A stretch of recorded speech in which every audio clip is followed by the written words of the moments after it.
Hello, Mavericks. How's it going? It is June 21st, 2022. This is Rob here with you. Let's jump into the market. All right, the news we had today was basically, it was all about equities. We had the equity markets have a pretty decent bounce. So S&P up 2.5%, the VT World Index up 1.5%. Even crypto got a bounce, a very anemic bounce, but a bounce. And we saw continued sell-off in gold and oil. So let's take a look at the S&P. And here it is.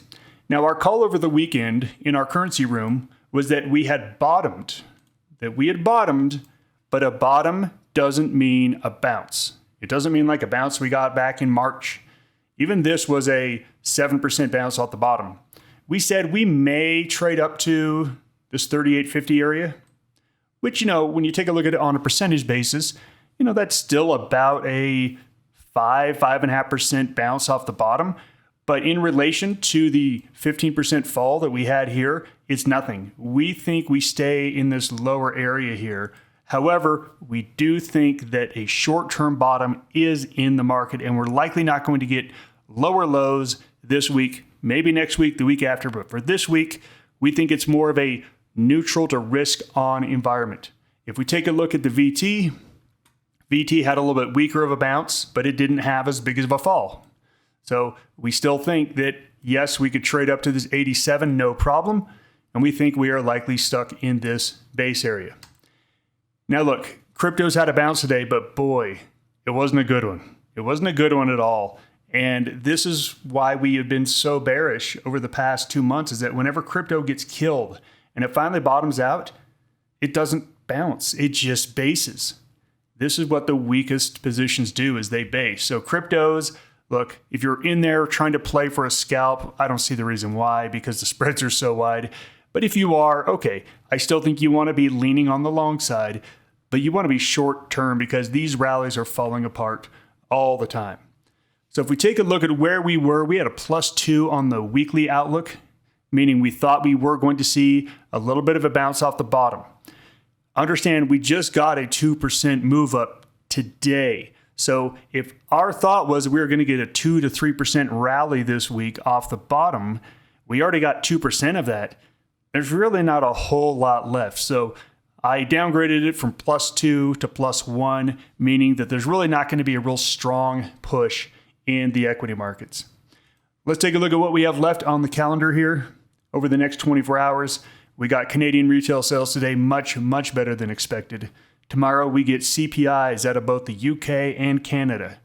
Those are definitely going to move those two currencies because central banks are definitely in play now. We do have Chairman Powell testifying.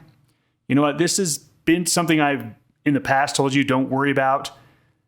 Things are so critical now, and so people are so on edge that this may actually be a market mover. I don't think it is going to be, but it's just, we have no idea. But we have to realize that we're in a situation where every time we hear from a Fed banker or a central banker, that it could potentially move markets. We saw SNB's Jordan move markets about a month ago. We saw Governor Lowe move it last week. So we really have to be on our toes here for central bank speak.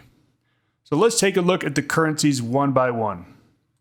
Now, this is where we were at the start of the week. We liked Swiss franc the best. We liked euro and dollar second. And on the short side, CAD, yen, and Aussie were showing weakness, but we said we love yen short. That was the thing we said over the weekend, was a yen short, yen short. That's what we want to be in. And cryptos were a neutral. Now you can see here when we take a look at the cryptos, Bitcoin up a bit, but everything else neutral. Yes, some of the more risky stuff like Solana and Cardano, they had a better bounce, but really pretty anemic bounce for cryptocurrencies. We go over to Forex. Our call on short yen was a great call. Yen was absolutely obliterated this week. And we talked about being long Kiwi against the yen, the Aussie against the yen, and the dollar against the yen is really what we talked about over the weekend. You can see the dollar Swiss franc that we liked the most. They were like middle of the pack. The standout was the Canadian dollar, and that's really off of the better than expected numbers we got out of Canada. Aussie, second best. Then we had the pound, then euro. So outside of a yen trade, there's been really very little movement in the Forex market. If you're looking to trade anything other than yen, it hasn't gone very far. So this is where we were at the start of the week. Let's get an update of where we are right now. Here I'm on a 4-hour chart looking at Bitcoin, and we're looking at our velocity score. We're looking at the slope of the 13-period EMA. We've got a parabolic SAR, and we've got an RSI indicator. And when we take a look at this, you can see that RSI is flat. The EMA is flat. The parabolic SARs are rising, but not very fast. Look, this is just a zero. There's really nothing to go on here on Bitcoin. I think if I had to make a trade, if someone had a gun to my head, I would probably, I'd have to go long, but I would do everything I could to not go long. If we take a look at Ethereum, doing the same thing, everything's flattening out. Everything's flattening out. We're in danger of piercing this parabolic SAR. This is just a zero. Bitcoin Cash, we're going to see, is even more of a zero, just flat, flat, flat on everything. These are the bounces we're getting on cryptos. This is not a good sign for anyone looking to be bullish crypto. If I had to pull out one crypto that I had to trade on the long side, it would be Litecoin. Litecoin is looking the best of them all, but here's a great thing. I don't have to. I can do other things. So let's check in on Forex. Looking at the yen was the weakest currency. Let's see where it is in its pattern. Okay, so we came down, we based here, we broke. We're now starting to get smaller candles. We're likely out of some gas here. We're out of some gas and we're coming into a support level. So I do still like yen short, but not right here, right now. I think we need to let this thing bounce, base, do something else. So yen is great. I'm just not looking at it over the next 24 hours. I'll check back in on Thursday and Friday, but right here, right now, I'm looking for maybe something a little bit better to short. Now, dollar was at a +2, and you can see we got this pullback, we got a bounce off the low, and then it fizzled. There was no follow through. We should have seen a follow through to where we went up and at least challenged this last high. And on the dollar basket, you can see that we've just fizzled here. So dollar is no longer one of the strongest currencies. It's really middle of the pack on a velocity score. Let's go next to Swiss franc, and you can see Swiss franc is looking good. We've got a nice high base forming here on Swiss franc. So for me, Swiss franc jumps to the top of the list for currencies to go long. This one's still at a +3. It's just basing here. Once we break above this level, and we'll take a look at some individual crosses on Swiss franc, but it's a buy. It's a buy on Swiss franc above this level. Now, we did have euro at a +2, and I got to say it went up a little bit. It's still at a +2. We do have an upward sloping EMA. We do have upward sloping parabolic SAR. The RSI is really in no man's land. So euro stays at a +2. Pound, we had at a +1. And you can see that we have strengthened a bit. This is, again, over the weekend right here. As you can see, we've strengthened just a bit. So we had a +1. We've got, this EMA starting to show a little bit more velocity. We've got an RSI that's starting to show a little bit more velocity. The parabolic SAR is showing us. So look, I can't get super excited about this. I'm more excited about the Swiss franc. But if you had a gun to my head and I had to trade pound, it would be to the long side here over the next 24 hours. But here's a great thing. We don't have to. We can go find something else. And find something else we did. Remember, we're looking for something with the momentum, with the velocity. Just because it's going in a certain direction, we want to make sure something's going in a direction fast enough for us to risk our capital, because we could always be wrong on the trade. Everything is showing very strong velocity here. Quickly rising RSI, quickly rising EMA, everything looks good here.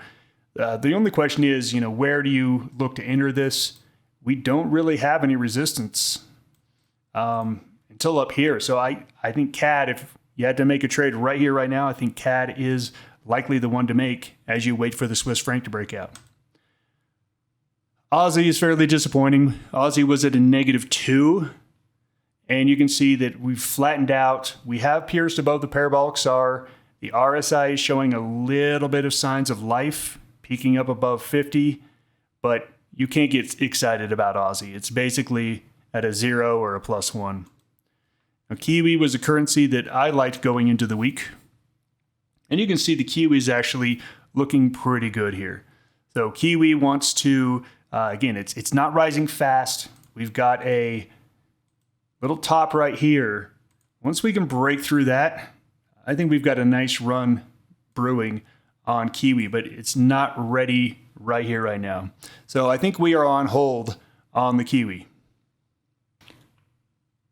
Let's look at what changes have been brought over the last 24 to 48 hours. Aussie is no longer really falling, but it's not really rising. It's a +1.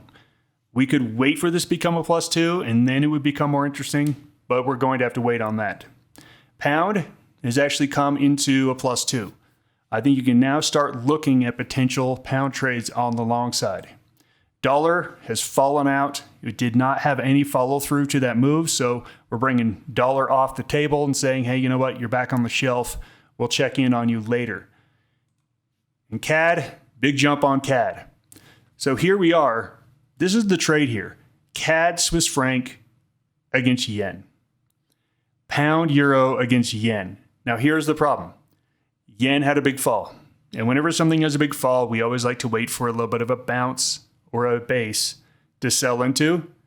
So the yen trade, I think you got to just be very wary at this point that we could be due for a bounce or a base at any time.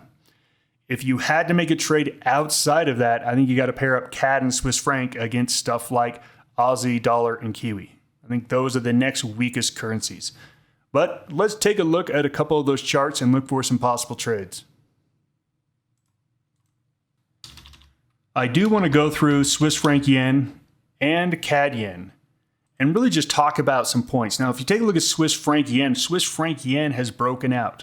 So we looked at the Swiss franc basket, equally weighted against 7 other currencies. When we take a look at it against the yen, it just broke out after a very long base. So for me, I like this trade here. I think this trade has everything going for it. Steep EMA, very steep parabolic SAR, RSI cranking here. The only question is, are you chasing it a bit here? We broke out at 140. We're all the way up to 141.30. That's a 130 pip run. I would love to get in off of a pullback or a base. So I'm not looking to enter this trade in the Asian session, European session, or US session tomorrow. I'm all for it. I think this thing looks great. Let's take a look at CAD yen. And the CAD yen says, hey, you know what? I've got so much momentum, I don't need to take a breather. And we are going to be running into some overhead resistance. But look how far away that is. 106.96 or 107, basically. These are always the toughest trades because right here, right now, is a rocket ship. And it looks like there is no resistance anywhere in sight. But we just had a 170 pip run. Can you stomach entering these trades? When I was a young trader, I couldn't. I just couldn't stomach it. And then I saw that they were the ones that worked. So I'm going to say the same thing here. This one's likely to work. CAD yen long. I like this much better than Swiss franc yen over the next 24 to 48 hours. So those are the two. But again, this is all predicated on the yen. And if the yen has any base or bounce, I think it's much better to wait for that. If you wanted to pair up something else, I think you could take a look at something like dollar CAD. So remember that dollar kind of fizzled out. So here we are. We're really not in a downtrend yet, though. We're just not there. If I draw in some levels here, yes, we've got an EMA that's turned down. Yes, we have parabolic SARs that are turning down. Yes, we have an RSI that's turning down. I think maybe you could make a case for a small base happening here. I just jumped into a 1-hour chart, and you can see we do have a base here at the 129.10 area. If someone said, Rob, I'm going to go for a short at 129.08 and a target of 128.60, you know what? I could definitely support that trade. So dollar CAD short if you don't want to go CAD yen long. So I think those are basically the trades to take a look at over the next 24 hours. And then we'll do this again tomorrow and we'll rescore everything then. To wrap everything up, equity markets have likely bottomed. That does not mean a bounce. You cannot just assume that because we hit a bottom that we're going to have a big bounce up. You can base, and I think that's what we do. I think we muddle around here for the next week or two before we make another new low. So don't really get tricked into the thought that we're having a big bounce up. Over the next 24 to 48 hours, it's very important, pair up relative strength and weakness. That is the market roundup for today. Thanks for joining me, everyone. Goodbye.